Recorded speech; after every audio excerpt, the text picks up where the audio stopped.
ನನ್ನ ಹೆಸರು ಶ್ರೇಯಸಿ, ವಯಸ್ಸು 22. ನಗರದಲ್ಲಿ ಓದಿ ರಜೆಗೆಂದು ಹಳ್ಳಿಗೆ ಬಂದಿದ್ದೆ.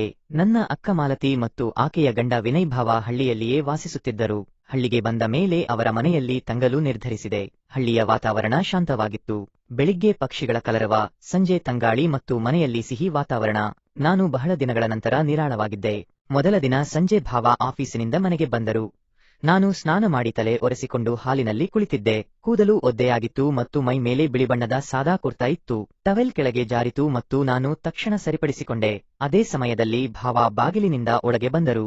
ಅವರ ದೃಷ್ಟಿ ನನ್ನ ಮೇಲೆ ನೆಟ್ಟಿತು. ಕ್ಷಣಕಾಲ ಇಬ್ಬರೂ ಮೌನ. ಭಾವ ಬಂದ್ರನಾ? ನಾನು ತಕ್ಷಣ ಟವೆಲ್ ಭುಜದ ಮೇಲೆ ಹಾಕಿಕೊಂಡೆ. ಹೌದು, ಆದರೆ ನೀನು ಮೊದಲು ಬಂದೆ ಅಲ್ವಾ? ಅವರು ನಕ್ಕರು. ಆ ನಗು ಏನೋ ವಿಭಿನ್ನವಾಗಿತ್ತು. ಒಂದು ಒಲವು, ಒಂದು ದೃಷ್ಟಿ. ನನ್ನ ಎದೆಯಲ್ಲಿ ಸ್ವಲ್ಪ ಬಡಿತ ಹೆಚ್ಚಾಯಿತು. ಮರುದಿನ ಬೆಳಿಗ್ಗೆ ನಾನು ಎದ್ದು ಅಡುಗೆ ಮನೆಗೆ ಹೋದೆ. ಅಕ್ಕ ದೇವರ ಪೂಜೆಗೆ ಹೋಗಿದ್ದಳು. ನಾನು ಅಡುಗೆ ಮನೆಯಲ್ಲಿ ಚಹಾ ಮಾಡುತ್ತಿದ್ದೆ. ಇದ್ದಕ್ಕಿದ್ದಂತೆ ಹಿಂಭಾಗದಿಂದ ಒಂದು ಧ್ವನಿ, ಗುಡ್ ಮಾರ್ನಿಂಗ್ ಶ್ರೇಯಸಿ. ನಾನು ತಿರುಗುವಷ್ಟರಲ್ಲಿ ಭಾವ ನನ್ನ ಬೆನ್ನ ಹಿಂದೆ ಬಂದರು. ಅವರ ಬೀಸಿ ಕೈಗಳಿಂದ ನನ್ನ ಕೂದಲನ್ನು ಸವರುತ್ತಾ, ಕೂದಲು ಇನ್ನೂ ಒದ್ದೆಯಾಗಿದೆ ಎಂದರು. ಹೌದು, ಸ್ವಲ್ಪ ಬಿಸಿಲಿಗೆ ಹೋಗಬೇಕಿತ್ತು ಎಂದು ನಾನು ನಾಚಿಕೆಯಿಂದ ಉತ್ತರಿಸಿದೆ. ಅವರು ನಕ್ಕರು. ನೀನು ಈ ಮನೆಯ ವಾತಾವರಣವನ್ನೇ ಬದಲಾಯಿಸಿದಂತೆ ಭಾಸವಾಗುತ್ತಿದೆ ಎಂದರು. ನಾನು ಏನನ್ನೂ ಹೇಳಲಿಲ್ಲ. ಆ ಸ್ಪರ್ಶ ಇನ್ನೂ ಬೆಚ್ಚಗೆ ಅನಿಸುತ್ತಿತ್ತು. ಮೂರನೇ ದಿನ ಮಧ್ಯಾಹ್ನ ಮನೆಯಲ್ಲಿ ನಾನು ಮತ್ತು ಭಾವ ಮಾತ್ರ ಇದ್ದೆವು. ಅಕ್ಕ ಯಾವುದೋ ಕೆಲಸದ ನಿಮಿತ್ತ ಹೊರಗೆ ಹೋಗಿದ್ದಳು. ನಾನು ಮೊಬೈಲ್ನಲ್ಲಿ ಹಾಡು ಹಾಕಿಕೊಂಡು ಬಾಲ್ಕನಿಯಲ್ಲಿ ಕುಳಿತಿದ್ದೆ. ಭಾವ ಹಿಂದಿನಿಂದ ಬಂದರು. ನಿಮ್ಮ ಕಾಲೇಜು ಇನ್ನೂ ಪ್ರಾರಂಭವಾಗಿಲ್ಲವೇ? ರಜೆ ಇದೆ. ಹಾಗಾದರೆ ಇನ್ನು ಕೆಲವು ದಿನ ಇಲ್ಲಿಯೇ ಇರು, ನಮಗೂ ಚೆನ್ನಾಗಿರುತ್ತದೆ ಎಂದು ನನ್ನ ಕಣ್ಣಲ್ಲಿ ನೋಡುತ್ತಾ ಹೇಳಿದರು. ನನ್ನ ಎದೆಯ ಬಡಿತ ಹೆಚ್ಚಾಯಿತು. ನಾನು ಏನನ್ನೂ ಮಾತನಾಡದೆ ನಕ್ಕೆ. ಅವರು ನಿಧಾನವಾಗಿ ನನ್ನ ಕೈಯನ್ನು ತಮ್ಮ ಕೈಯಲ್ಲಿ ತೆಗೆದುಕೊಂಡರು. ನಾನು ನಿರಾಕರಿಸಲಿಲ್ಲ. ಸ್ವಲ್ಪ ಸಮಯ ಮೌನ. ಆ ಸ್ಪರ್ಶ ಸೌಮ್ಯವಾಗಿತ್ತು, ಆದರೆ ದೇಹದ ಮೇಲೆ ಒಂದು ಅಲೆ ಹೋದಂತೆ ಭಾಸವಾಯಿತು. ನಾನು ಕೈ ಹಿಂದಕ್ಕೆ ತೆಗೆದುಕೊಂಡೆ, ಆದರೆ ನನ್ನ ದೃಷ್ಟಿ ಅವರ ಕಣ್ಣುಗಳಲ್ಲಿತ್ತು. ಕ್ಷಣಾರ್ಧದಲ್ಲಿ ರಾತ್ರಿಯಾಯಿತು. ಕರೆಂಟ್ ಹೋಯಿತು. ಎಲ್ಲೆಡೆ ಕತ್ತಲು. ನಾನು ಭಯದಿಂದ ಹಾಲ್ಗೆ ಬಂದೆ. ಭಾವ ಅಲ್ಲಿಯೇ ಕುಳಿತಿದ್ದರು. ಹೆದರಬೇಡ, ಬಾ ಇಲ್ಲಿ ಕುಳಿತುಕೋ ಎಂದು ನೆಲದ ಮೇಲೆ ಹಾಸಿಗೆಯನ್ನು ತೋರಿಸಿದರು. ನಾನು ಅವರ ಪಕ್ಕದಲ್ಲಿ ಕುಳಿತೆ. ಕತ್ತಲೆಯ ಕಾರಣ ಮುಖಗಳು ಸ್ಪಷ್ಟವಾಗಿ ಕಾಣುತ್ತಿರಲಿಲ್ಲ, ಆದರೆ ಉಸಿರಾಟ ಮಾತ್ರ ಕೇಳಿಸುತ್ತಿತ್ತು. ಅದು ಶಾಂತವಾಗಿತ್ತು, ಆದರೆ ಆಳವಾಗಿತ್ತು. ಅವರು ನನ್ನ ಹತ್ತಿರ ಬಂದರು. ನಾನು ಏನಾದರೂ ತಪ್ಪು ಮಾಡುತ್ತಿದ್ದೇನೆ ಎಂದು ನಿನಗೆ ಅನಿಸುತ್ತಿದೆಯೇ? ನಾನು ಏನನ್ನೂ ಹೇಳದೆ ತಲೆ ಅಲ್ಲಾಡಿಸಿದೆ. ಅವರು ಹತ್ತಿರ ಬಂದರು. ಅವರ ತುಟಿಗಳ ಸೌಮ್ಯ ಸ್ಪರ್ಶ ನನ್ನ ಕೆನ್ನೆಗೆ ಆಯಿತು. ನೀನು ತುಂಬಾ ಸುಂದರವಾಗಿದ್ದೀಯಾ ಶ್ರೇಯಸಿ. ನನ್ನ ದೇಹ ನಡಗಿತು, ಆದರೆ ಏನೂ ತಡೆಯಲು ಸಾಧ್ಯವಾಗಲಿಲ್ಲ. ಮರುದಿನ ಬೆಳಿಗ್ಗೆ ಮನೆಯಲ್ಲಿ ಶಾಂತ ವಾತಾವರಣವಿತ್ತು. ಅಕ್ಕ ಪೂಜೆಗಾಗಿ ಹೊರಗೆ ಹೋಗಿದ್ದಳು ಮತ್ತು ಭಾವ ಆಫೀಸ್ಗೆ ಹೋಗುವ ಮೊದಲು ಸ್ವಲ್ಪ ಹೊತ್ತು ನೆಮ್ಮದಿಯಾಗಿ ಕುಳಿತಿದ್ದರು. ನಾನು ಅಡುಗೆ ಮನೆಗೆ ಹೋದೆ ಮತ್ತು ಮೆಟ್ಟಿಲುಗಳ ಮೇಲೆ ಅವರ ಧ್ವನಿ ಕೇಳಿಸಿತು. ಶ್ರೇಯಸಿ, ಏನು ಮಾಡುತ್ತಿದ್ದೀಯಾ? ಇಷ್ಟು ಬೆಳಿಗ್ಗೆ ಚಹಾ ಮಾಡುತ್ತಿದ್ದೇನೆ ಭಾವ ಎಂದು ನಾನು ನಗುತ್ತಾ ಉತ್ತರಿಸಿದೆ. ಅವರು ಹಿಂಬಾಲಿಸಿಕೊಂಡು ಬಂದರು. ಅಡುಗೆ ಮನೆ ಚಿಕ್ಕದಾಗಿತ್ತು. ಅವರು ನನ್ನ ಹತ್ತಿರ ನಿಂತುಕೊಂಡರು. ನನ್ನ ಬೆನ್ನು ಅವರ ಎದೆಗೆ ತಾಗುವಂತಿತ್ತು. ನಾನು ಸ್ವಲ್ಪ ಗಾಬರಿಯಾದೆ. ನಿನ್ನ ವಾಸನೆ ಇತ್ತೀಚೆಗೆ ವಿಭಿನ್ನವಾಗಿದೆ ಎಂದು ಪಿಸುಗುಟ್ಟಿದರು. ಅವರ ಉಸಿರು ನನ್ನ ಕುತ್ತಿಗೆಗೆ ತಗುಲುತ್ತಿತ್ತು. ಅವರ ಬೆರಳುಗಳಿಂದ ನನ್ನ ಬೆನ್ನಿನ ಮೇಲೆ ನಿಧಾನವಾಗಿ ಸವರಿದರು. ನಾನು ಅರಿವಿಲ್ಲದೆ ಕಣ್ಣು ಮುಚ್ಚಿಕೊಂಡೆ. ಸ್ವಲ್ಪ ಕೂದಲನ್ನು ಸರಿಸಬೇಕಾ ಎಂದು ಕೇಳಿದರು. ನಾನು ತಲೆ ಅಲ್ಲಾಡಿಸಿದೆ. ಕೂದಲು ಪಕ್ಕಕ್ಕೆ ಸರಿದವು ಮತ್ತು ಅವರ ಬೆರಳುಗಳು ನನ್ನ ಕುತ್ತಿಗೆಯ ಮೇಲೆ ತಣ್ಣನೆಯ ಗೆರೆ ಎಳೆದವು. ನನ್ನ ಇಡೀ ದೇಹ ರೋಮಾಂಚನಗೊಂಡಿತು. ನಂತರ ನಾನು ಹಾಲಿನಲ್ಲಿ ಚಹಾ ತಂದಿಟ್ಟೆ. ಅವರು ಸೋಫಾದ ಮೇಲೆ ಕುಳಿತಿದ್ದರು. ನಾನು ಕಪ್ ಮುಂದೆ ಇಟ್ಟೆ. ಈಗ ತೆಗೆದುಕೊಳ್ಳಿ, ನೀನು ನಗುವಾಗ ತುಂಬಾ ಸುಂದರವಾಗಿ ಕಾಣುತ್ತೀಯಾ. ನಾನು ಕಪ್ ಕೈಯಲ್ಲಿಯೇ ಹಿಡಿದುಕೊಂಡೆ. ನಿಲ್ಲು ಒಂದು ಕ್ಷಣ ಎಂದು ಅವರು ನನ್ನ ಕೈ ಹಿಡಿದರು. ಅವರು ಎದ್ದು ನನ್ನ ಮುಂದೆ ನಿಂತರು.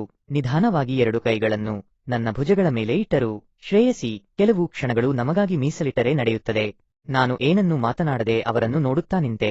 ಅವರು ನನ್ನ ಮುಖವನ್ನು ತಮ್ಮ ಕೈಯಲ್ಲಿ ತೆಗೆದುಕೊಂಡರು. ಇದು ತಪ್ಪು ಎಂದು ನನಗೆ ಗೊತ್ತು, ಆದರೆ ನನ್ನನ್ನು ನಾನು ತಡೆಯಲು ಸಾಧ್ಯವಿಲ್ಲ. ತುಟಿಗಳು ನಡುಗಿದವು ಮತ್ತು ನಂತರ ಅವರು ಸೌಮ್ಯವಾಗಿ ಚುಂಬಿಸಿದರು. ತುಂಬಾ ಸೌಮ್ಯವಾಗಿ. ಆ ಒಂದು ಕ್ಷಣದಲ್ಲಿ ಇಡೀ ದೇಹ ಕರಗಿ ಹೋಯಿತು, ಆದರೆ ಒಳಗಿನಿಂದ ಒಂದು ಸಿಹಿ ಅಲೆ ಹರಡಿದಂತಾಯಿತು. ನಂತರ ಅವರು ನನ್ನ ಕೈ ಹಿಡಿದು ನನ್ನ ಹೊಟ್ಟೆಯ ಮೇಲೆ ಇಟ್ಟರು. ನಿನ್ನ ದೇಹ ಎಷ್ಟು ಶಾಂತವಾಗಿದೆ, ಆದರೆ ನಿನ್ನ ಮನಸ್ಸಿನಲ್ಲಿ ಬೆಂಕಿ ಹೊತ್ತಿಕೊಂಡಿದೆ ಅಲ್ಲವೇ? ಅವರ ಸ್ಪರ್ಶ ಸ್ವಲ್ಪ ಕೆಳಗೆ ಜಾರಿತು, ಹೊಕ್ಕುಳಿನ ಹತ್ತಿರ ನಿಂತಿತು. ನಾನು ಅವರ ಕೈ ಹಿಡಿದು ದಯವಿಟ್ಟು ಸ್ವಲ್ಪ ನಿಧಾನವಾಗಿ ಎಂದೆ. ಅವರು ನನ್ನ ಕೈಯನ್ನು ಬಿಗಿಯಾಗಿ ಹಿಡಿದರು. ಹೆದರಬೇಡ, ನಾನು ಕೇವಲ ಭಾವನೆಗಳನ್ನು ತಲುಪಿಸುತ್ತಿದ್ದೇನೆ. ಮತ್ತು ನಂತರ ಅವರು ನನ್ನನ್ನು ಹಿಂಭಾಗದಿಂದ ತಬ್ಬಿಕೊಂಡರು. ನಾನು ಅವರ ಎದೆಗೆ ತಲೆ ತಾಗಿಸಿದೆ ಮತ್ತು ಅವರು ನನ್ನ ಬೆನ್ನಿನ ಮೇಲೆ ಕೈಯಾಡಿಸುತ್ತಾ ಕೆನ್ನೆಗೆ ಸೌಮ್ಯವಾಗಿ ಚುಂಬಿಸಿದರು. ಆ ದಿನ ನನ್ನೊಳಗಿನ ಎಲ್ಲಾ ಭಾವನೆಗಳು ಹೊರಬಂದವು. ನಾನು ಏನನ್ನೂ ಹೇಳಲಿಲ್ಲ, ಆದರೆ ನನ್ನ ಇಡೀ ದೇಹ ಆ ಅಪ್ಪಗೆಯಲ್ಲಿ ಕರಗಿಹೋಯಿತು. ನೀನು ನಿಧಾನವಾಗಿ ನನ್ನ ಮನಸ್ಸಿಗೆ ಬರುತ್ತಿದ್ದೀಯಾ, ನಿನಗೆ ತಿಳಿಯದೆ ಎಂದು ಭಾವ ಹೇಳಿದರು. ಆ ದಿನ ಸ್ವಲ್ಪ ವಿಭಿನ್ನವಾಗಿತ್ತು. ದಿನವಿಡೀ ಭಾವ ಮತ್ತು ನಾನು ಪರಸ್ಪರ ನೋಡುತ್ತಿದ್ದೆವು, ಆದರೆ ಏನೂ ಆಗದಂತೆ ವರ್ತಿಸಲು ನಿರ್ಧರಿಸಿದ್ದೆವು. ಆದರೆ ಮನಸ್ಸಿನಲ್ಲಿ ಒಂದು ವಿಭಿನ್ನ ಬಡಿತ ಪ್ರಾರಂಭವಾಗಿತ್ತು. ಸಂಜೆ ಮಳೆಯಾಗಿತ್ತು, ಸ್ವಲ್ಪ ಚಳಿಯೂ ಇತ್ತು. ಊಟದ ನಂತರ ಅಕ್ಕ, ನಾನು ಅಮ್ಮನ ಕಡೆ ಹೋಗಿ ಬರುತ್ತೇನೆ, ನೀನು ಮಲಗು ಎಂದು ಹೇಳಿ ಹೋದಳು. ಮತ್ತು ಮನೆಯಲ್ಲಿ ನಾನು ಮತ್ತು ಭಾವ ಮಾತ್ರ ಉಳಿದವು. ಸ್ವಲ್ಪ ಸಮಯದ ನಂತರ ಕರೆಂಟ್ ಹೋಯಿತು. ಭಾವ ಮೊಬೈಲ್ ಫ್ಲಾಶ್ ಲೈಟ್ ಹಾಕಿದರು. ನಾನು ಗಾಬರಿಯಿಂದ ಅವರ ಕೋಣೆಯ ಬಾಗಿಲಿಗೆ ಹೋದೆ. ಭಾವ, ಕರೆಂಟ್ ಇಲ್ಲ, ಒಬ್ಬಂಟಿಯಾಗಿ ಮಲಗಲು ಭಯವಾಗುತ್ತದೆ. ಹಾಗಾದರೆ ಇಲ್ಲಿ ಕುಳಿತುಕೋ, ಏನೂ ಆಗುವುದಿಲ್ಲ. ನಾನು ನಿಧಾನವಾಗಿ ಒಳಗೆ ಹೋದೆ.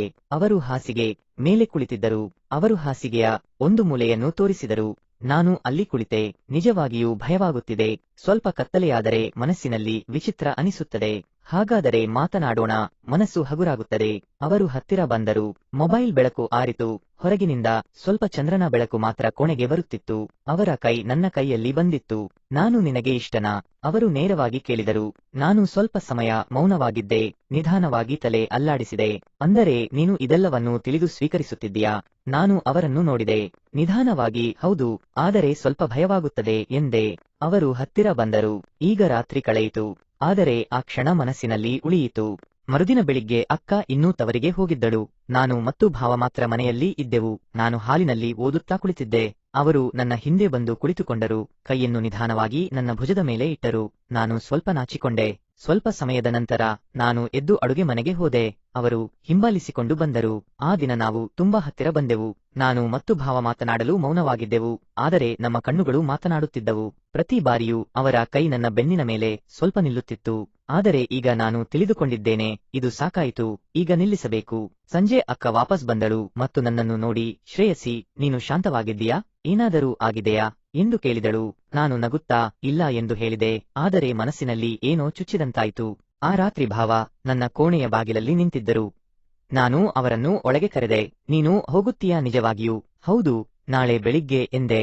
ಅವರು ಹತ್ತಿರ ಬಂದರು. ನನ್ನ ಬೆನ್ನಿನ ಮೇಲೆ ಕೈಯಾಡಿಸಿ, ನನ್ನ ಮನಸ್ಸು ನಿನ್ನಲ್ಲಿ ಸಿಲುಕಿಕೊಂಡಿದೆ ಶ್ರೇಯಸಿ. ನಾನು ತಿರುಗಿದೆ ಮತ್ತು ಅವರನ್ನು ನೋಡಿದೆ.